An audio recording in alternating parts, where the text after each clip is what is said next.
आपने बिहार की राजनीति की बात की है, तो बिहार की राजनीति जो है वो पूरे देश की राजनीति में सबसे ज्यादा इम्पोर्टेंट विषय है। बिहार की राजनीति, बिहार के युवा देश में एक नई लय को हमेशा खड़े करते आए हैं, एक नया रास्ता देते आए हैं, एक नया मार्ग देते आए हैं।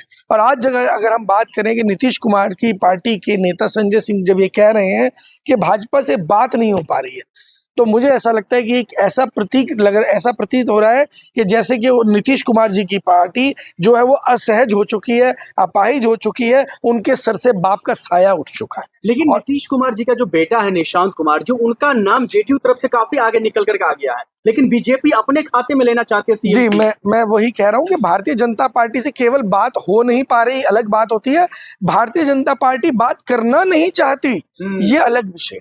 तो भारतीय जनता पार्टी पूरी तरीके से नीतीश कुमार जी के भविष्य को बर्बाद कर चुकी है। और मैं आज बता देता हूँ, ना केवल नीतीश कुमार जी के भविष्य को बर्बाद किया है, भारतीय जनता पार्टी ने बिहार के लोगों के एक एक बिहारी के भविष्य के साथ खिलवाड़ किया है नीतीश कुमार जी को गद्दी से उतार कर।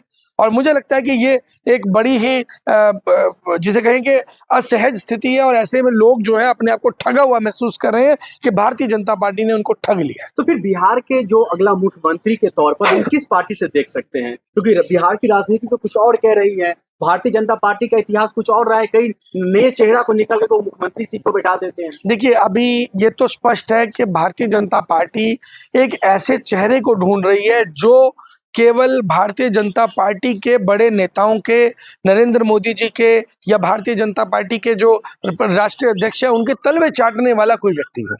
क्योंकि भारतीय जनता पार्टी अक्सर अपने पिट्ठुओं को बिठाती है, जिनको काम करना आए या ना आए, क्वालिफिकेशन उनकी भाजपा के साथ मैच करे या ना करे, लेकिन वो लोग भारतीय जनता पार्टी के 1% भी अपना दिमाग ना लगाए। बद दिमाग मुख्यमंत्री चाहिए बिहार के लिए। लेकिन सम्राट चौधरी जो अपने आप को कहीं ना कहीं मुख्यमंत्री के तौर पर देख रहे हैं, भारतीय जनता पार्टी की भी कहीं ना कहीं अंदर खाने की जो ये आहटें निकल करके आ रही, तो क्या सम्राट चौधरी भी एक मुखौटा बनकर रह जाएंगे? देखिए, अब मैं इसका एग्जाम्पल आपको दिल्ली से देना चाहूंगा। प्रवेश साहिब सिंह वर्मा, पूरी दावेदारी थी मुख्यमंत्री पद की। मनजिंदर सिंह सिरसा, पूरी दावेदारी थी मुख्यमंत्री पद की, लेकिन मुख्यमंत्री किसको बनाया?